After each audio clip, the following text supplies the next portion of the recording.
Hello students, क्या हाल चाल है जी। बढ़िया। तो आइए फिर एक बार न्यूमेरिकल्स कक्षा 12th है और सब्जेक्ट आपका है ही वही एनसीईआरटी फिजिक्स कक्षा 12 वाला। और चैप्टर नंबर आपका 10 है वे ऑप्टिक्स तरंग प्रकाशिकी। इसमें हमने पीछे की जो 2-3 क्लासें थी उनमें हमने न्यूमेरिकल जो एग्जाम्पल थे वो सारे कर लिए थे। आज हम करने वाले जो आंशिक क्वेश्चन आते हैं आगे वाले वो हम हल करने की कोशिश करते हैं जी। न्यूमेरिकल हल तभी होंगे जब आपका चैप्टर अंगुलियों पर होगा, एकदम उसकी थ्योरी उसके कंसेप्ट एकदम क्लियर हो, तब जाके आपके ये न्यूमेरिकल होने वाले हैं जी। ठीक है, यहां पर आपको एक क्वेश्चन लिखा हुआ मिलेगा यहां पर। ठीक है, तो देखते हैं, देखिए क्या क्वेश्चन है, तो मैं पढ़ देता हूं। क्वेश्चन है कि 589, पहला क्वेश्चन है यहां पर। हम फर्स्ट क्वेश्चन, फर्स्ट न्यूमेरिकल। ठीक है, यहां पर लिखा हुआ मिलेगा। यहां पर कुछ आपको दिखाई दे रहा है, ये हम हटा देंगे, इससे कोई फर्क नहीं पड़ने वाला है। ठीक है, ये लो साहब। और क्या करने वाले हम लोग, न्यूमेरिकल। तो न्यूमेरिकल आपका है पहला। ठीक है जी, तो हम इसको हल करने वाले हैं।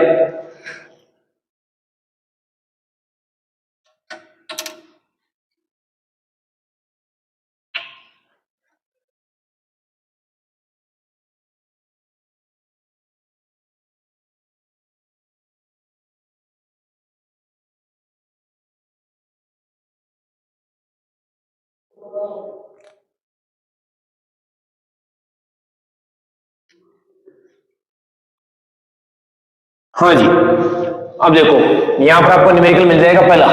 मैं कोशिश करूंगा कि यहां पर आपको लिखा हुआ मिले। ठीक है, नहीं मिलेगा तो कोई दिक्कत वाली बात नहीं है। ठीक है, तो चलिए पहला न्यूमेरिकल करते हैं n1। और क्या देर का है, यह देर का है कि 500 नैनोमीटर तरंग का एक वर्णीय प्रकाश वायु से जल की सतह पर आपतित होता है। तो जो जो चीजें जो जो आपको देर के हैं वो लिख देता हूं। तो सबसे पहले क्या लिखेंगे, यहां पर दिया है। तो क्या क्या देर का है, लेमड़ा बराबर देर का है 500 नैनोमीटर या फिर 500 गुणा 10 की पावर -9 मीटर। ठीक है, ये कह रहा है कि वायु से जल की सतह पर आपतित होता है, कोई दिक्कत वाली बात नहीं है। पहला परावर्तित, दूसरा है अपवर्तित प्रकाश की तरंग दैर्घ्य आवर्तित चाल क्या होगी। जल का अपवर्तनांक आपको दे रखा है 1.33, मतलब आपको क्या दे रखा है, म्यू डब्ल्यू क्या दे रखा है 1.33 या फिर 4/3। ठीक है, ये दिया हुआ है लेकिन ये 4/3 ही होता है ये आपका मेरे ख्याल से। ठीक है, पूछा क्या है तो वो करते हैं स्टार्ट। देखो पार्ट पहला क्या कह रहा है कि परावर्तित तथा अपवर्तित प्रकाश की तरंग दैर्घ्य आवर्ती तथा चाल क्या होंगी। क्या कह रहा है, तो मैं आपको बता दूं, देखो पहले इसकी पूरी मैं थ्योरी बता देता हूं आपको क्या क्या मामला है। कि प्रकाश परावर्तन के दौरान, प्रकाश परावर्तन के दौरान मतलब प्रकाश है ना, आपको प्रकाश जल पर आपतित हो रहा है। ठीक है, तो यह कन्फर्म है कि एक साथ परावर्तन और अपवर्तन एक साथ होने वाले हैं, कि अपवर्तन भी होगा और परावर्तन भी होगा।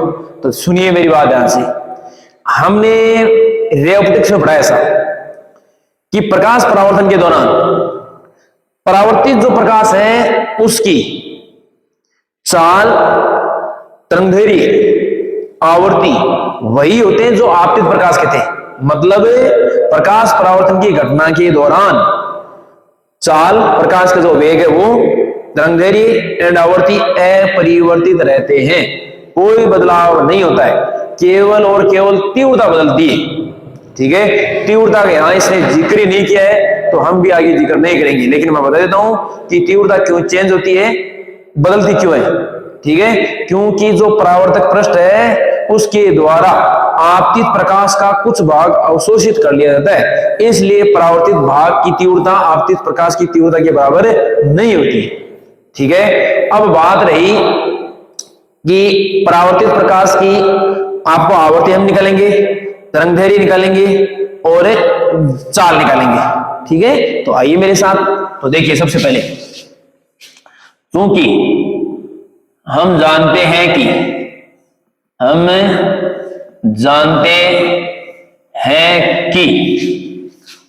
प्रकाश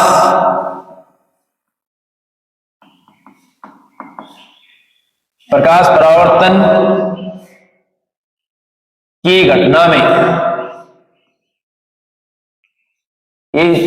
में आवर्ती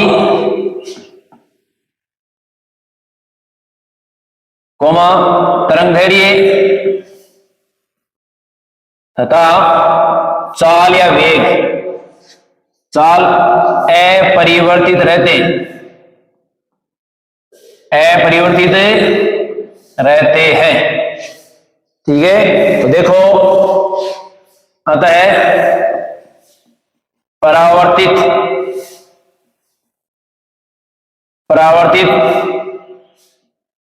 प्रकाश की तरंगदैर्घ्य, तो लेमड़ा डैश बराबर लेमड़ा बराबर कितनी 500 नैनोमीटर होगी साहब। आई बात, मतलब जितनी आपने तो की उतनी उसकी हो जाएगी। अब देखो एक चीज तो ये हो गई, फिर देखो परावर्तित प्रकाश की चाल निकाल लेते हैं, क्या दिक्कत है भाई? परावर्तित प्रकाश की क्या है, चाल है, वो निकाल लेंगे आराम से। देखो यहां लिखेंगे परावर्तित प्रकाश की चाल, तो वो कितनी हो जाएगी 3 गुणा 10⁸ मीटर बाई सेकेंड। जो निर्वात या वायु में होती है वही हो जाएगी साहब। ठीक है, क्योंकि वायु में जा रहा है प्रकाश परावर्तित होकर। ठीक है, उसके बाद देखो अगली बात क्या कर रहा है, एक चीज और होगी, तरंगदैर्घ्य हो गया आवर्ती, तो आवर्ती हम निकालेंगे। तो देखो चूंकि सी बराबर क्या होता है new lambda, this implies new बराबर क्या है सी अपॉन लेमड़ा। ठीक है, तो देखिए, तो यहां हम कर लेते हैं, यहां पर मेरे ख्याल से तो न्यू बराबर देखो, तो न्यू बराबर आपका क्या है सी कितना है, सी है 3 गुणा, यहां पर थोड़ा नीचे और लिख देते हैं, न्यू बराबर है 3 गुणा 10⁸ बट्टे लेमड़ा कितना है 500 गुणा 10⁻⁹। इसको आप सोल्व करने वाले, इसको आप सोल्व करने वाले, ये आएगा 5.09, यह आएगा 5.09 गुणा 10⁻14 हर्ट्ज, ये ऐसा आने वाला है। ठीक है जी, ये आपका आंसर, मतलब ये आने वाला साहब। ठीक है, तो ये भी आंसर है, ये भी आपका आंसर ही है। ठीक है, और ये भी आपका आंसर है। तो देखो, तो यहां इसको हम यूं लिख सकते हैं, तो न्यू डैश बराबर न्यू बराबर हो जाएगी 5.09 गुणा 10⁻14 हर्ट्ज, ऐसा हम इसको लिख सकते हैं, क्योंकि आपतित प्रकाश की आवर्ती वही है, और ये आपतित प्रकाश की है, ये परावर्तित की है, आवर्ती भी सेम होने वाली है। ठीक है, तो मेरे ख्याल से ये इसका एक भाग तो हो चुका है कंप्लीट, आप इसका स्क्रीनशॉट ले सकते हैं ऐसा। ठीक है, नेक्स्ट हम करने वाले हैं इसका सेकंड भाग, मेरे ख्याल से समझ में आया होगा। ठीक है, तो सेकंड भाग करने की कोशिश करते हैं, बढ़ा देता हूं इसको। तो देखिए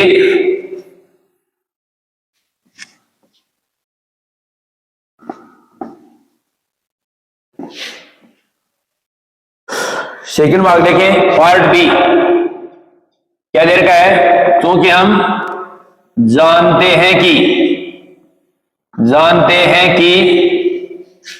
प्रकाश अपवर्तन की घटना में, प्रकाश अपवर्तन की घटना में, प्रकाश अपवर्तन की घटना में प्रकाश की चाल कोमा तरंगदैर्घ्य बदल जाती है या परिवर्तित हो जाती है। प्रकाश की चाल कोमा तरंगदैर्घ्य परिवर्तित हो जाती है, परिवर्तित हो जाती है, जबकि आवर्ती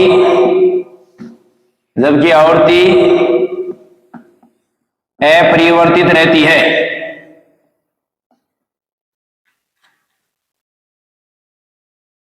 अपरिवर्तित रहती है, आता है। हाँ, तो देखो चाल निकालते हैं, आता तो सबसे पहले तो आवर्ती निकाल लेते हैं, आता है आवर्ती, तो आवर्ती देखो न्यू डैश बराबर, तो न्यू बराबर वही हो जाएगी कितनी 5.09 गुणा 10⁻14 हर्ट्ज। ठीक है, उसके बाद हम निकालेंगे इसका, तो तरंगदैर्घ्य वगैरह आसानी से निकाल लेते हैं, एकदम कोई दिक्कत वाली बात ही नहीं होगी। ठीक है जी। तो तरंग धैर्य देखो, तरंग धैर्य तो लेमड़ा डैश बराबर क्या होगा, कितना चेंज हो जाएगा, अपवर्तनांक का भाग लगा देंगे, क्योंकि ये पानी में जा रहा, पानी में उसकी स्पीड बदल जाती है, कम हो जाती है एक्चुअली में, ठीक है। तो ये कितना है म्यू, ठीक है, म्यू डब्ल्यू है आपका। तो लेमड़ा कितना दे रखा है 500 गुणा 10 की पावर माइनस 9 बट्टे म्यू, तो ये दे रखा है आपको 1.33 या। तो लेमड़ा डैश कितना आने वाला है, लेमड़ा डैश आ गया आपके पास 443 नैनोमीटर, ये आपका आ चुका है जी ये तरंग दैर्घ्य। उसके बाद देखो,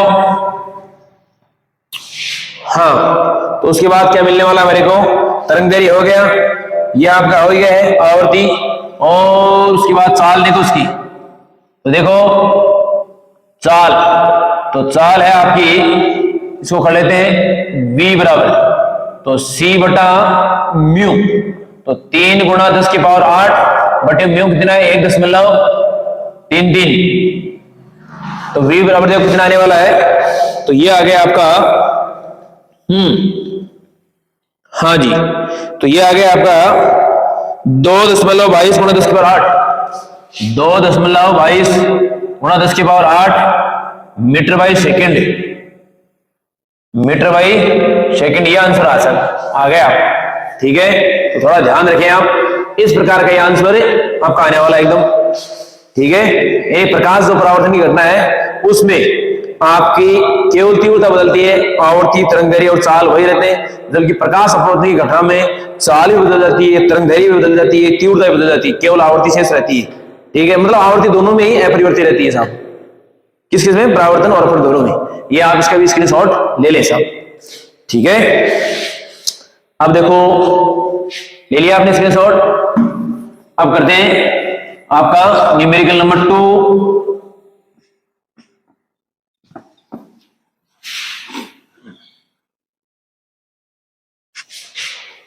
ठीक है, तो यहां है न्यूमेरिकल नंबर 2 है आपका, ठीक है। अंक के क्वेश्चन कर रहे हैं हम लोग, तो क्या है जी, बहुत आसान है एकदम, कोई दिक्कत वाली बात ही नहीं है।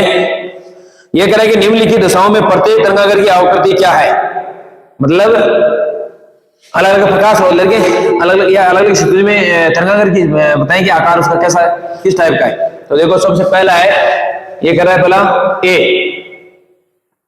तो क्या कर रहा है कि किसी बिंदु स्रोत से, देखो क्योंकि हम जानते हैं कि आंसर क्या है, बिंदु प्रकाश स्रोत से, बिंदु प्रकाश स्रोत से, बिंदु प्रकाश स्रोत से गोलाकार तरंगागर, बिंदु प्रकाश स्रोत से गोलाकार तरंगागर निकलते हैं, ठीक है जी।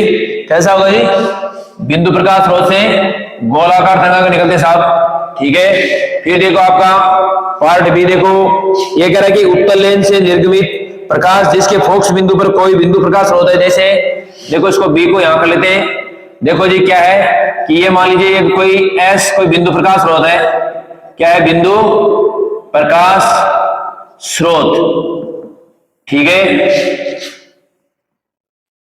और ये आपका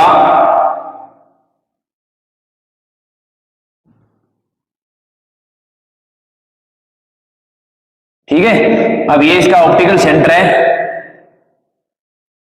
ठीक है। अब ये जो बिंदु प्रकाश स्रोत है इस उत्तल लेंस के फोकस बिंदु पर रखा हुआ है, तो इस फोकस बिंदु से आने वाली प्रकाश किरणें अपवर्तन के साथ फोकस मुख्य अक्ष के समांतर हो जाती है। देखिए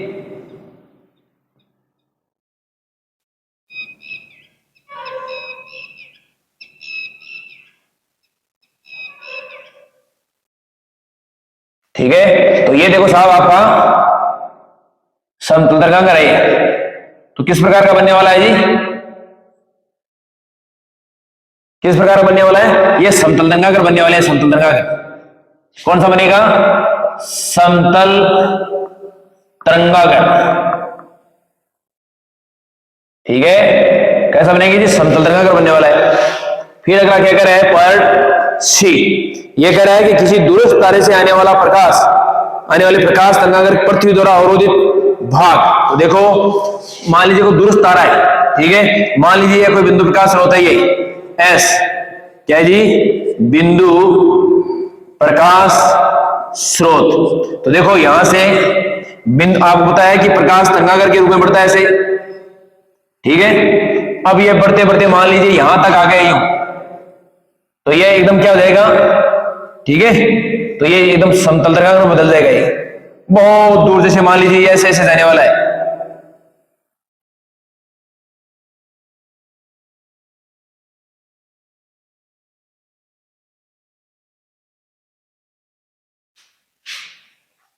ठीक है।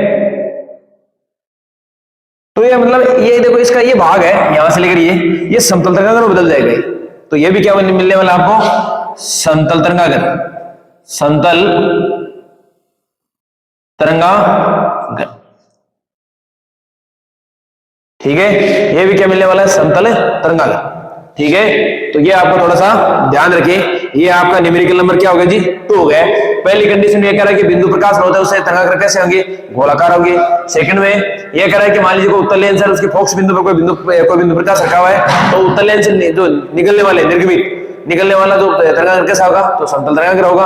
अब ये कह रहा है कि बहुत दूर किसी तारे से आने वाला प्रकाश तो पृथ्वी के एक भाग तो पृथ्वी तक पहुंचेगा, तो समतल तरंगाग्र के रूप में पहुंचेगा कि बहुत, ये मतलब इसका एक छोटा सा अल्पांश, हालांकि बिंदु प्रकाश से निकलेगा गोलाकारी, लेकिन वो बहुत बड़ा हो जाएगा पृथ्वी तक पहुंचते पहुंचते, किसी तारे से आने वाला प्रकाश बहुत बड़ा हो जाएगा, तो हमारे को एक समतल तरंगाग्र के रूप में मिलने वाला है इसका छोटा सा अल्पांश है, ठीक है। तो ये हो गया इसका सेकंड न्यूमेरिकल। हम करते हैं अगला थर्ड न्यूमेरिकल, इसके आप स्क्रीनशॉट ले लें, ठीक है।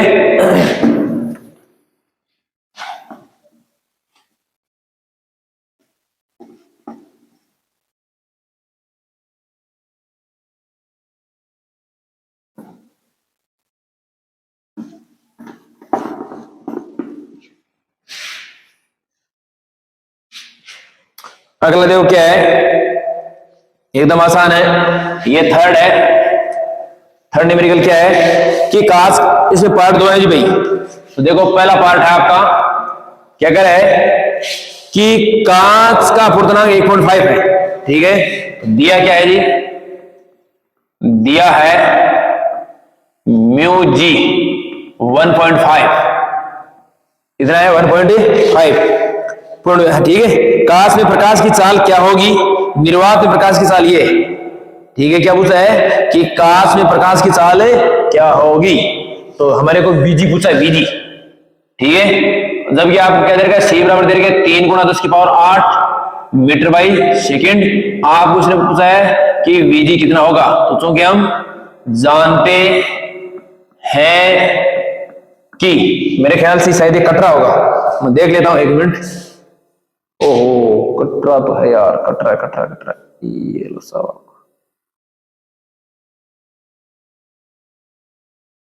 ठीक है। तो ये रख लेते हैं, अब नहीं कटने वाला है, ठीक है।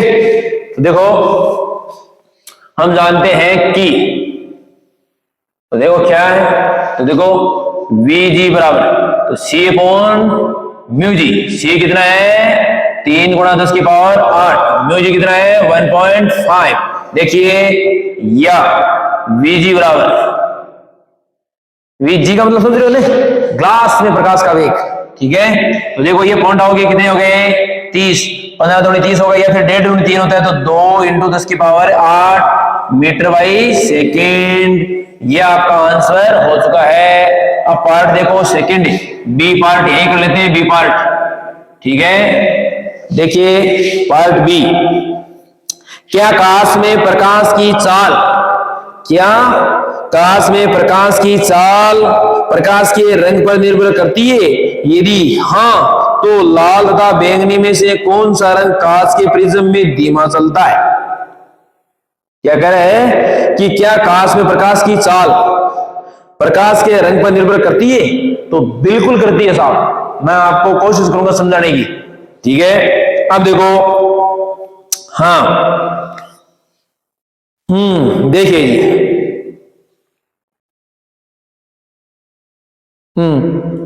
चाल क्या होगी, नहीं कह रहे हैं कि क्या कांच में प्रकाश की चाल प्रकाश के रंग पर निर्भर करती है, यदि हाँ तो लाल व बैंगनी में से कौन सा रंग कांच के प्रिज्म में धीमा चलता है। देखो बिल्कुल हम लिखेंगे हाँ,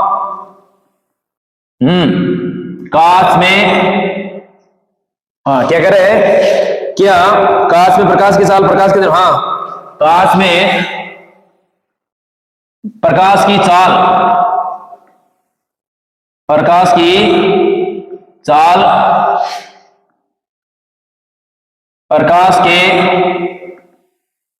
प्रकाश के रंग पर निर्भर करती है। ठीक है, हम ये भी जानते हैं, देखो चूंकि μ2 बट्टे μ1 बराबर होता है V1 अपॉन V2 बराबर होता है लैम्बडा अपॉन लैम्बडा 2, ये एक संबंध होता है साहब ये। ठीक है, मतलब वेग और तरंगदैर्घ्य अपवर्तनांक के व्युत्क्रमानुपाती होते हैं, जहां अपवर्तनांक ज्यादा वहां पर तरंगदैर्घ्य और वेग दोनों ही कम। ठीक है, जहां अपवर्तनांक कम वहां पर वेग और तरंगदैर्घ्य दोनों ही ज्यादा। ठीक है, अब देखो एक तो लाल प्रकाश आ रहा है, ठीक है, पहले वायु में था। ठीक है, अब देखो इसका तरंगदैर्घ्य प्रकाश का सबसे ज्यादा होता है। ठीक है, अब वायु का और निर्वात का प्रकाश अपवर्तनांक कितना, 1। ठीक है, अपवर्तनांक ये वैल्यू 1 हो सकती है न्यूनतम। ठीक है, इससे कम होने वाला नहीं है अपवर्तनांक, हमेशा अपवर्तनांक एक तो पॉजिटिव होता है, याद रखें अपवर्तनांक हमेशा पॉजिटिव। दूसरी बात इसकी न्यूनतम वैल्यू कितनी, 1। सबसे कम आपको होता है किसका, निर्वात में या फिर वायु में होता है, इसकी वैल्यू कितनी है, 1। ठीक है, अब मान लीजिए लाल रंग आ रहा है, वायु में चल के आ गया या निर्वात में चल के, अब फिर प्रिज्म में प्रवेश करता है, तो प्रिज्म में तो अपवर्तनांक ज्यादा है भाई, कांच का तो उसका अपवर्तनांक 1.5 है, तो अपवर्तनांक ज्यादा आ गया तो वे क्या हो गया, कम। ये क्या फॉर्मूला बता रहा है, मान लीजिए जैसे मान लीजिए μ2 तो है कांच, μ1 क्या है, वायु है निर्वात। ठीक है, अब 1 है तो इसका मतलब वो तो वायु में वेग है, और ये है कांच में यानी अपवर्तन भी प्रिज्म में। ठीक है ना, तो कहने का मतलब है हम इस, ठीक है ना, आता है प्रिज्म में। ठीक है, हाँ अब देखो भाई लाल रंग की बात करें तो लाल रंग का तरंगदैर्घ्य ज्यादा होता है। ठीक है, भाई ये कह रहा है क्या कह रहा है,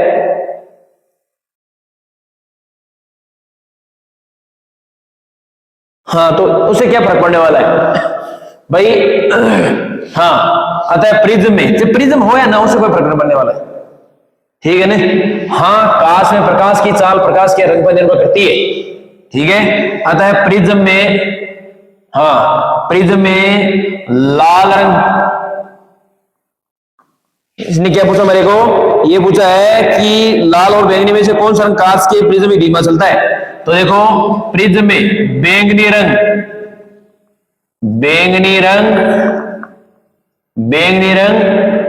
लाल रंग से धीमा चलता है। ठीक है, क्योंकि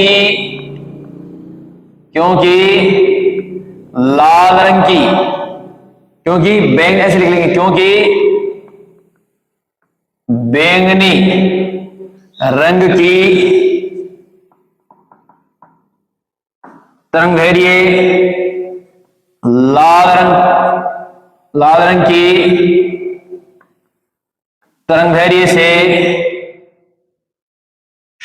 से लाल रंग की तरंगदैर्घ्य से कम होती है। ये लो सर,